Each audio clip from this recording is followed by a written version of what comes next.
ඔයාලා දන්නවද මේ වෙනකොට ගොඩක් කට්ටිය මගෙන් අහපු ගොඩක් කට්ටිය බලාගෙන හිටපු ප්‍රශ්නයකට උත්තරයක් අරගෙන ආවේ මොකද්ද මෙහි පැදර පෙරදිග ජීවත් වෙන ඔයාලට ලංකාවට යන්න කිට්ටු වෙලා ඉන්න ඔයාලට ලංකාවට බඩු දාගන්න බැරි වෙච්ච තත්ත්වයක් පහුගිය දිනවල තිබුණා.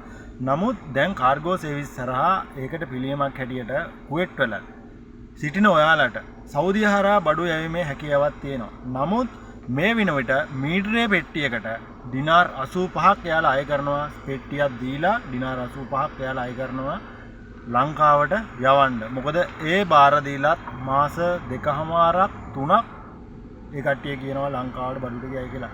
ඉතින් ඔන්න ඔය වගේ තත්ත්වයක් තමයි දැනට උදා වෙලා තියෙන්නේ. මොකද මේ වෙනකොට පෙබරවාරි මාසේ අවසානයේ මාර්තු මාසේ බාරගත්ත කිසිම බඩුවක් ලංකාවෙන් එළියට ගිහිල්ලා නැහැ. කුවෙට් එකෙන් එළියට ගිහිල්ලා නැහැ. ඉතින් ඒ හැම බඩුවක්ම කුවෙට් එකේ තියෙන මම මේ පෙරේද කතා කරලා අහනකොට කිව්වා තාම මේ බඩු තියෙන්නේ කුවෙට් වල. හැබැයි ඒවා ලංකාවට යනවා නම් තවත් වැඩියෙන් ගාණක් ඒවට ගෙවන්න වෙනවා කියලා. ඉතින් ඔන්න ඔය අපහසුතාවයත් එක්ක ගොඩක් කට්ටිය මේ වෙනකොට හිර වෙලා තියෙනවා. මොකද ඒ කට්ටිය බඩු ආයි රිටර්න් කරන්නෙත් නැහැ. ලංකාවට යවන්න කවදාරි මුහුදු සීමාව අරිනකන් ඉන්නත් ඕන. ඉතින් මේ වෙනකොට ලංකාවට බඩු යවන්නත් බෑ. යවන්න පුළුවන් එකම ක්‍රමය තමයි එක්කෝ ඒ බාර දීලා තියෙන ඒවට වැඩියෙන් මුදලක් ගෙවන්න ඕන.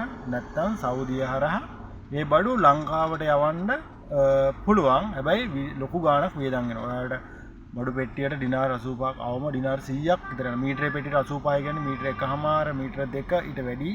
ඉතින් ඒ වගේ ලොකු ගාණක් ඔයාලට වියදම් කරන්න සිද්ධ වෙනවා. ඕක ඉතින් ගොඩක් කට්ටිය මගෙන් Facebook page එකෙත් YouTube එකෙත් කමෙන්ට් වලින් අහන ප්‍රශ්නයක්. ඉතින් මම හිතනවා මම මේ කියපු දේවල් වලින් ඔයාලට දෙයක් ගන්න පුළුවන් වුණා ඇති කියලා.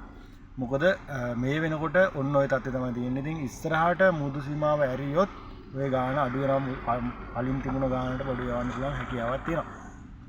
ඉතින් මේ වීඩියෝ එක හොඳයි කියලා හිතනවා නම් තව කෙනෙක්ට බලන්න ෂෙයා කරන්න, මගේ YouTube channel එක subscribe කරන්න, notification bell එක click කරන්න, අලුත් වීඩියෝක් දාපුවම ළඟටම එන්න පුළුවන්.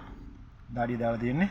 රස්නේ වැඩි වල ගන්න මේ දවස්වල කුවෙට් වල රස්නය සෙල්සියස් අංශක 51 දක්වා කියලා ගිහලා තියෙන්නේ. ඉතින් මේ රටවල ජීවත් වෙන හැමෝටම කියන්නේ පරිස්සමින් වැඩ කරන්න. දවල්ට එළියට යන්න එපා රස්නේ වැඩි. ඉතින් වැඩපිළිවෙලක ජීවත් වෙන හැමෝටම ජය වේවා. ඔයාලා හිතන මතන හැමදේම සිද්ධ වෙන්න ඕන. දවසෙන් දවස දියුණු වෙන්න ඕන. එහෙනම් හැමෝටම තෙරුවන් සරණයි.